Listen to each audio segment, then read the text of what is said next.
Hello students, welcome to my channel. आज हम group theory का topic number 3 order of a group की theorem number 10 करेंगे।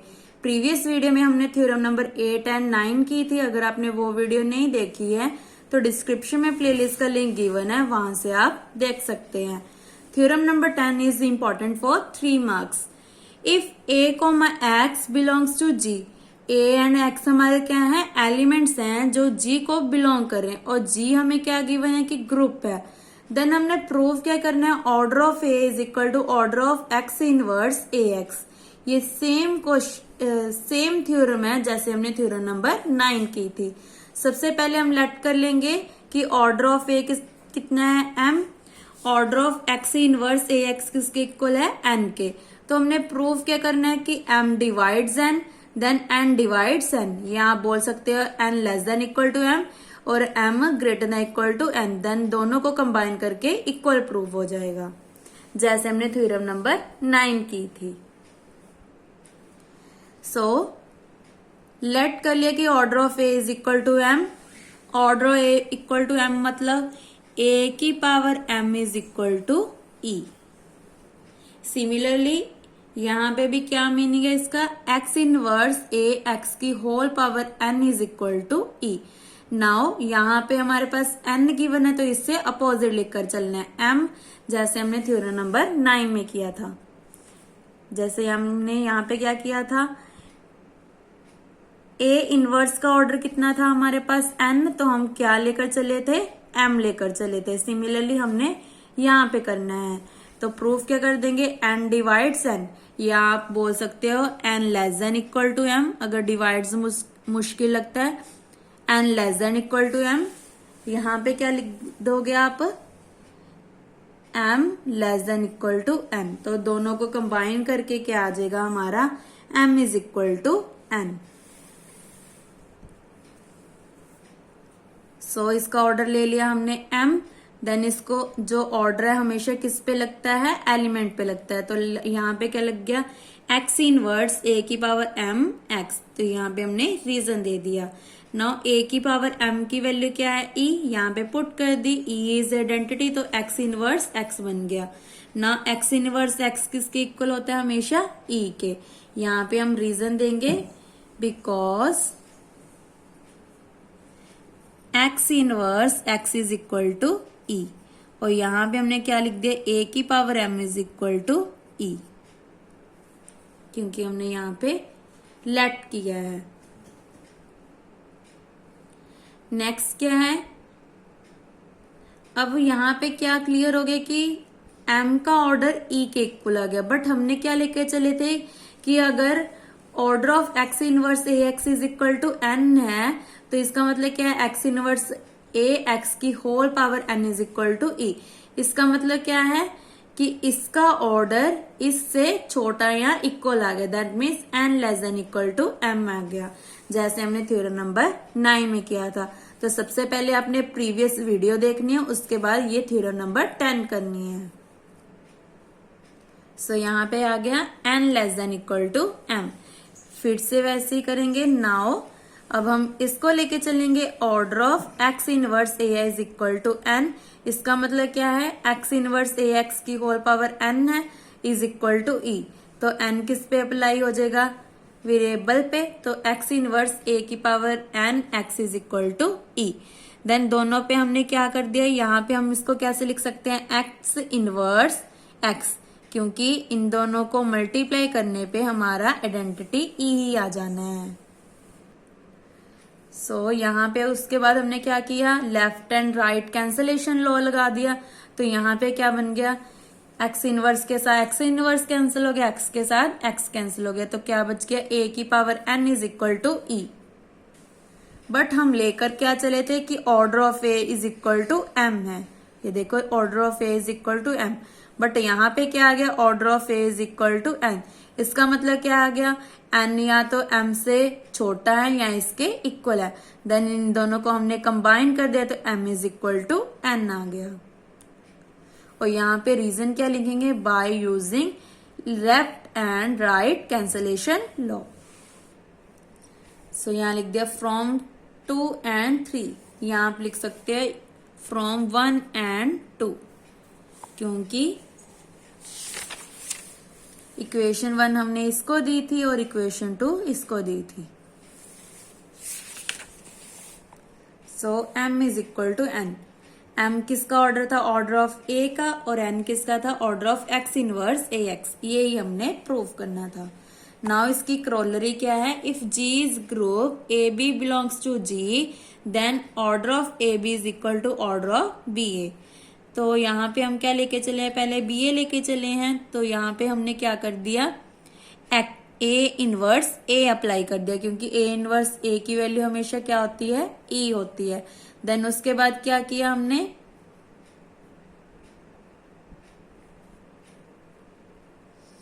और यहाँ पे आप रीजन दे सकते हो, because a inverse a is equal to e। Then उसके बाद हमने क्या किया? इन दोनों को कंबाइन कर दिया और ये दोनों बाहर निकाल दिए। यहाँ पे क्या लिखोगे? By using associative law. Therefore by theorem order of A B is equal to order of B ए।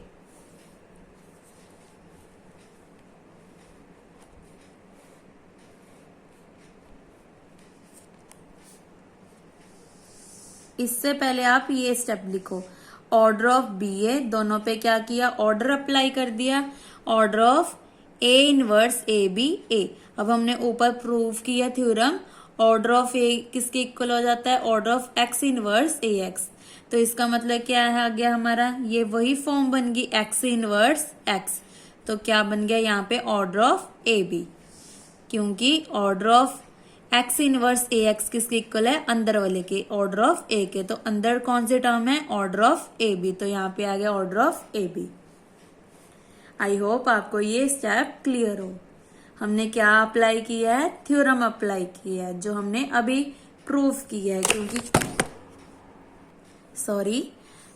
यहाँ पे क्या था? Order of x inverse A x. तो ये उसी फॉर्म का बन गया। ये देखो एक्स इनवर्स एक्स, तो अंदर वाली टर्म में क्या अप्लाई हो जाएगा? ऑर्डर ऑफ ए, जो हमारा ये है। सो यहाँ पे हमारा प्रूव हो गया order of B a is equal to order of A b. Now theorem number 11 में क्या गिवन है? Order of any integer power of an element of a group can not exceed the order of the element. यहाँ पे क्या लिखा है कि हमारा जो order of any integer power, मतलब जो भी एलिमेंट है ग्रुप का, उसको हम इंक्रीज नहीं कर सकते। तो इसको प्रूव कैसे करेंगे? ये बहुत इजी है। जी हमारा क्या है? ग्रुप है। हमने लेट कर लिया कि जी ग्रुप है। ए किसको बिलोंग कर रहा है? जी को। तो हमने प्रूव क्या करना है कि ए की पावर जो के है, के एनी इंटीजर है, वो या तो छोटा हो सकता है या उसके इक्वल आ सकता है, बट इसको हम इंक्रीज नहीं कर सकते। If order of A is infinite, अगर ऑर्डर ऑफ ए इनफाइनाइट है तो रिजल्ट तो ऑब्वियस है। बट अगर ऑर्डर ऑफ ए हमारा फाइनाइट है, देन क्या होगा? ए की पावर होल एन आ जाएगा। तो इसकी मल्टीप्लाई आ गई एन के, देन एन को अंदर रख लिया, के बाहर। ए की पावर एन की वैल्यू क्या है हमारे पास? ई। यहाँ पे हम रीजन लिख देंगे, because order of A is equal to N, this implies A की power N is equal to ई।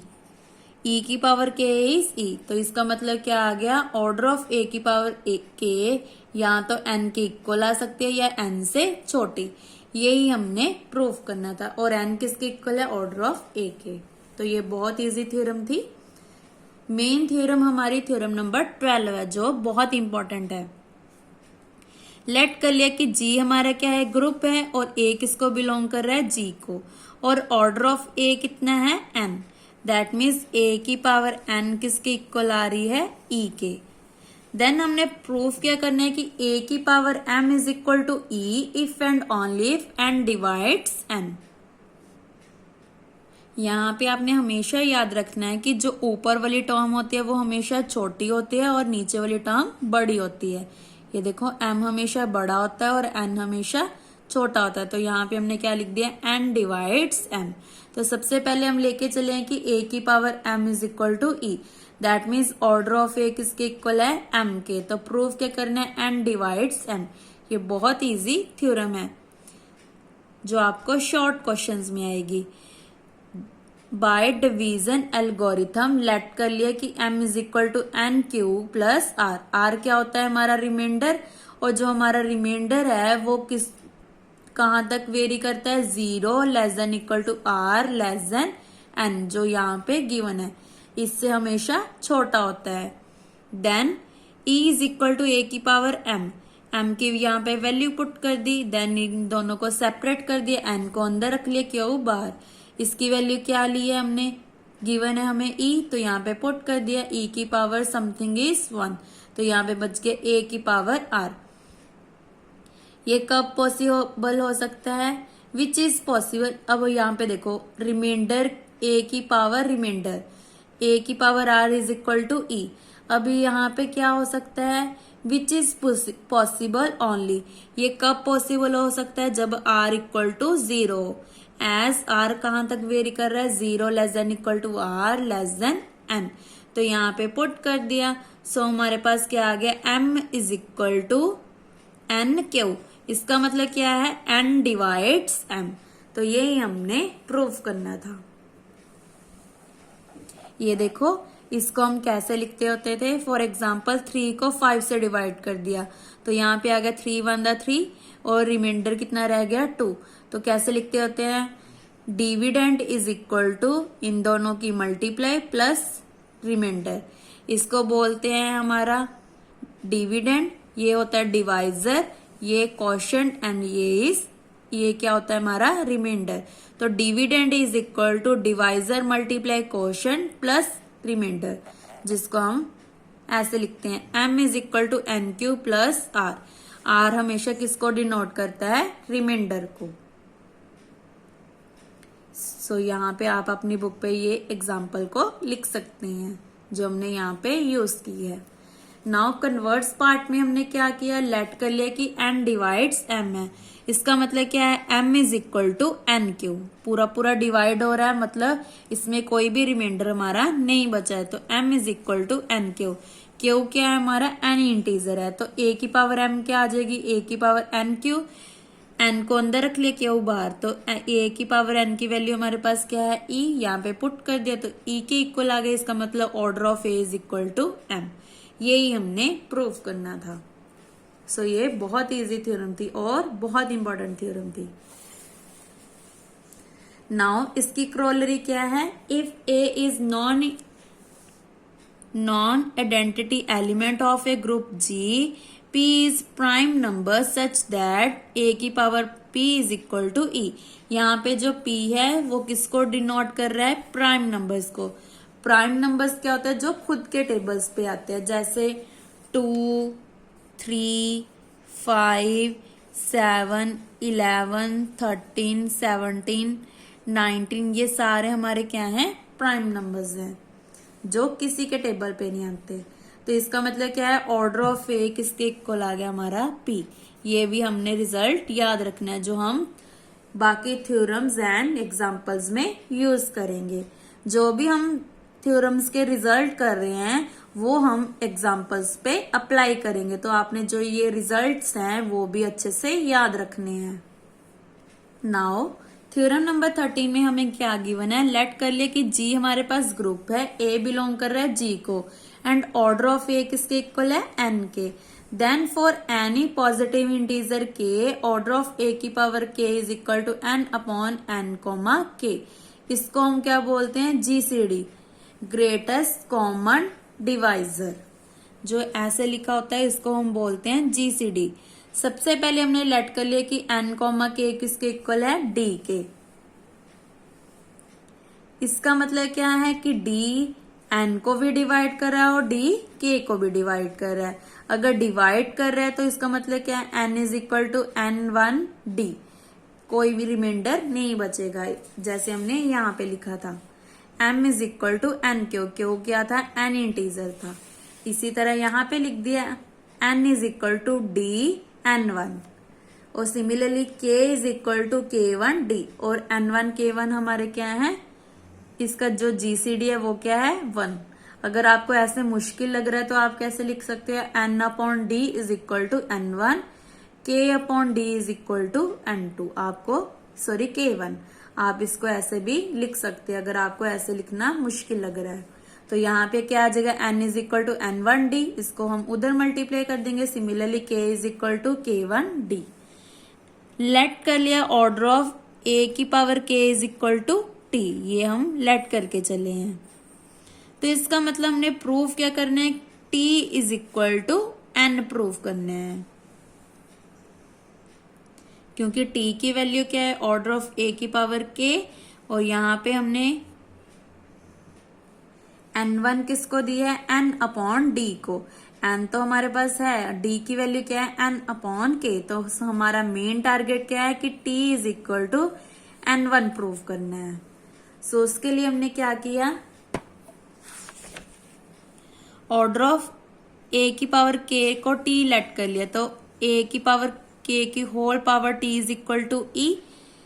ना यहाँ पे क्या बन गया, a की power k t is equal to e, but हमें गिवन क्या है कि order of a is equal to n है, तो इसका मतलब n डिवाइड्स k t। यहाँ आप ऐसे भी लिख सकते हो n less than equal to k t, जैसे भी आप लिखना चाहते हैं, जैसे आपको इजी लगे आप वैसे लिख सकते हो। नाउ ऑर्डर ऑफ, यहाँ पे हमने रीजन दे दिया order of A is equal to n, but यहाँ पे हमने लिख दिया था तो यहाँ पे जरूरत नहीं है। नाउ नेक्स्ट स्टेप में हमने क्या किया, n की वैल्यू क्या है, n1d यहाँ पे पुट कर दी, k की वैल्यू k1d यहाँ पे पुट कर दी। उसके बाद d के साथ d कैंसिल, तो क्या बच गया, n1 divides k1t। Now n1 और k1 की जीसीडी 1 है, तो यहाँ पे क्या आ गया, 1 into T, 1 into T is t again. उसके बाद इसको हमने दे दी इक्वेशन नंबर 1। अब हमारा मेन टारगेट क्या है, t डिवाइड्स n1, तो इससे हमारी जो t is equal to n1 prove हो जाएगा। तो उसके लिए हमने क्या किया, ऑर्डर ऑफ a की पावर k की होल पावर ले ली n1, पहले हमने क्या ली थी t, अब हमने ले ली n1। उसके बाद क्या किया, k n1 लिख दिया, a की पावर k की वैल्यू क्या है, k1d, तो यहाँ पे पुट कर दिया। नाउ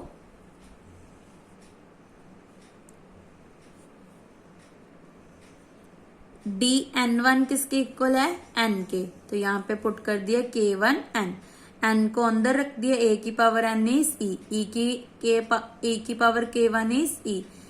इसका मतलब क्या है, a की पावर k की होल पावर n1 आ गई, बट हम लेके क्या चले थे कि ऑर्डर ऑफ a की power k is equal to t।